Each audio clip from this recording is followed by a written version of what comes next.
Африканын арстаны, Индия чүткөрү, боз карышкыр, ак мурун, мартышка, жада калса беннат кенгурусу дагы жайгашкан. Биз азыр Ош шаарыбыздын дагы бир эс алуучу жайы, тагыраак айтканда зоопаркка келдик. Бул жерде мындан тышкарыда кандай жаныбарлар бар, алардын жашоосу кандай, алар менен болгон кызыктарды биз силерге баяндап берели. Келиңиздер.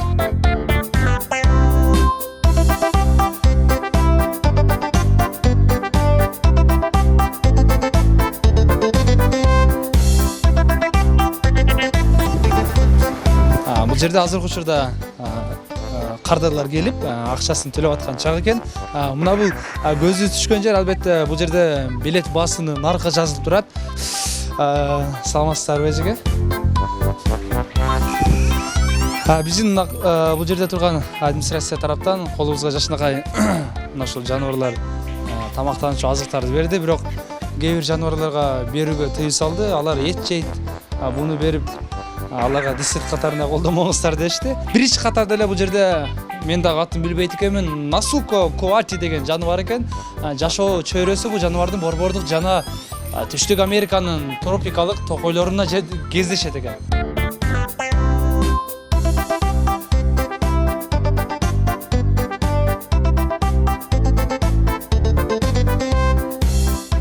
Бул жакта тыйынчыкандар квартирасы экен.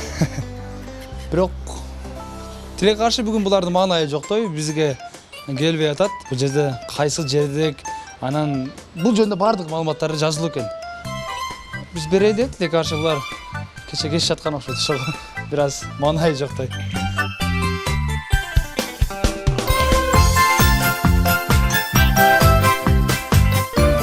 Бул дагы бүркүт, албетте кыргыздын багы тарыхында ата бабабыз тараптан дагы мына ушул бүркүт кадиреси барктуу эсептелет.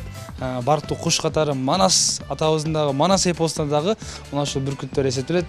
Бул бүркүт дагы азыр албетте маанайы жин келип аткан чагы. Насага бүркүттүн маанайын бузбай эле коелу. Колунда турган өсүмдүк көбүнчө өсүмдүк жер жемиш болгон үчүн албетте бул бүркүт биздин колубузда нерсеге кызыктар эмес. Бул эт жейт жана башка азыктар менен азыктанат. Бул жерде кадимки баарыбыз сүйүп сүрөткө түшкөндү каалаган хаски породасындагы иттер.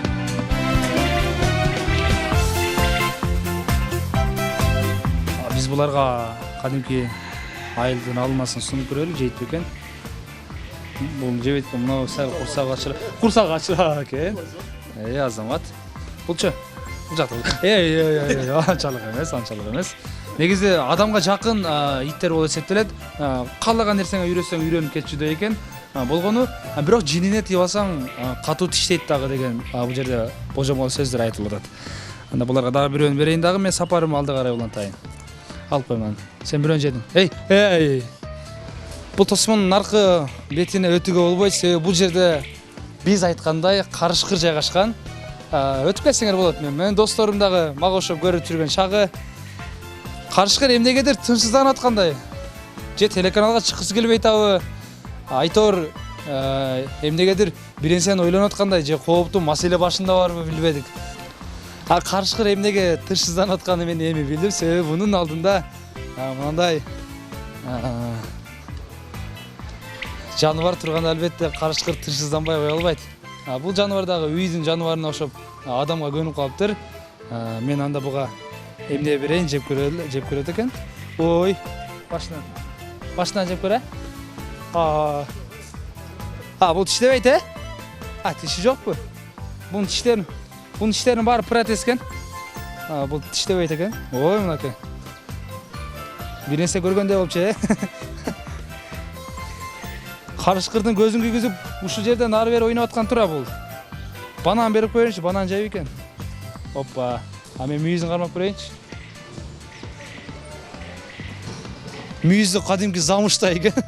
Мен мурда сөбөктү ойлочумун. Бирок сыртында дагы бир тери менен капталган экен.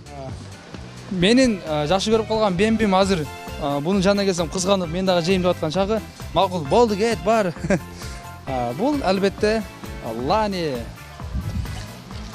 Ого, булар атаңдашып жеп аткан чагы. Массага. Мен өбөт окшойт.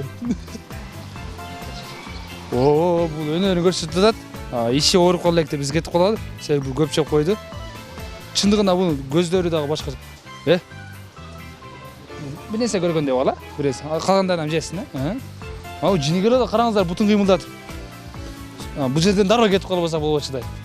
Кадимки ламаны лани деп эркелетип кое бериппиз. Лама, о мына сага. Ассаламу алейкум, саламатсыздарбы эжеке? Качан келдиңиздер бул жака? Бүгүн биринчи жолу келишибиз. Ошо көрөлү деп, балдарга көргүзөлү деп келдик. Эмнени бөлүшө аласыздар? Кандай жактыбы? Шарайыттар кандай экен? Шарттары кандай экен? Шарттары жакшы. Орто. Ошо өзүбүздө ач. Кандай жаныбарларды кошсо болот дагы? Эмнелерди кошуш керек? Бизде жок. Жаныбарларды кошсо жакшы болот эле. Дагы көптөгөн жаныбарлар бар. Жапайы жаныбарлар бар. Бул аты ким? Атың ким? Атың ким? Жактыбы? Не жакты сага? Ат жакты деп анакей. Буга ат жагыптыр. Келген биздин көрүүчүлөрдүн маанайы жакшы экен. Буюрса булар дагы бизди сыяктуу көрүп эс алып аткан чагы. Достор, биз жанакы сөз кылып аткан жаныбарды агабыз кармап алып чыгып берген чагы. Бул чиштебейби? Чиштейт, уклат адамды. Бир чиштесеби? Чиштесе уклайт адам. Сиз кантип коркпой кармап атасыз? Эгеси өлгөнүн кандай коркам андан. У тарката өзүнүн, 3 күн уклатат адам. 3 күн уктайт. 3 күн уклатат бир чиштесе. Андакей окутай албаган биздин көрөрмандарга жакшы экен. 3 күн уктайсыздар. Кудай сактасын, бирок чак жили келип аткан чагы мени тааныбай атат окшойт,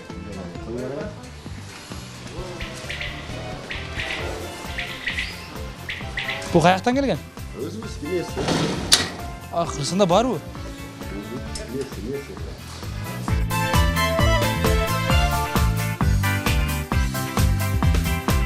Маанайы жок экен. Же эс алып атабыз ыстыкта. Мынакей, бирок бул салатка табижет татпайт, эт жейт жалаң. Кеширип коебуз, биз сизге катты тийип алдык окшойт. Мынакей, барыңыздар, жанынан көрүңүздөр. Бирок жанынан кадимгидей сүрдү көрүнөт экен. Симба.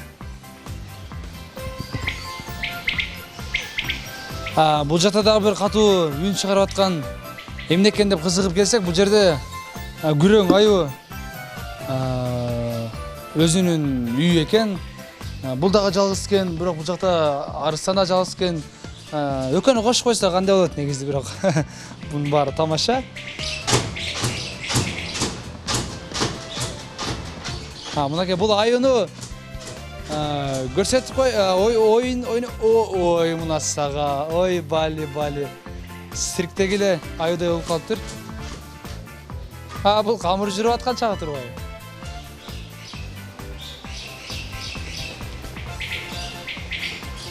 Биздин маймылдар биз алып келген баардык жемиштерибизди акырына жеткирип атат.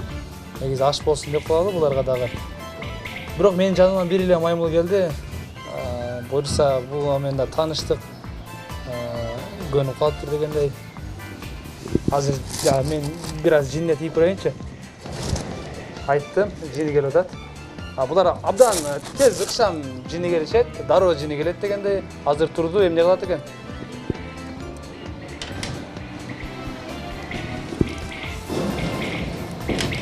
Анакей. Разраш кош да.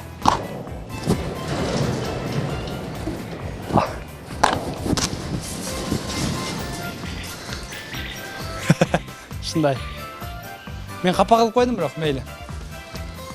Зоопарктагы биз айрым жаныбарларды көрсөтүп бердик, бирок андан сырткары дагы бизде сойлоочулар, канаттуулар, баардык жапайы жаныбарлар жайгашкан.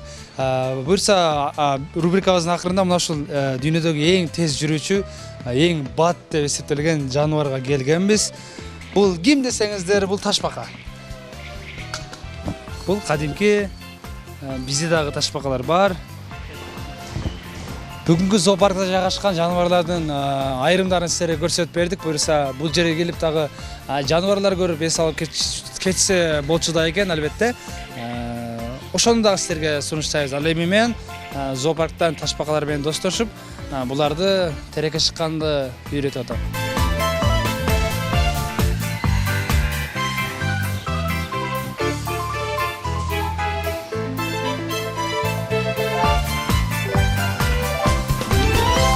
Учканды дагы үйрөнүп алышты.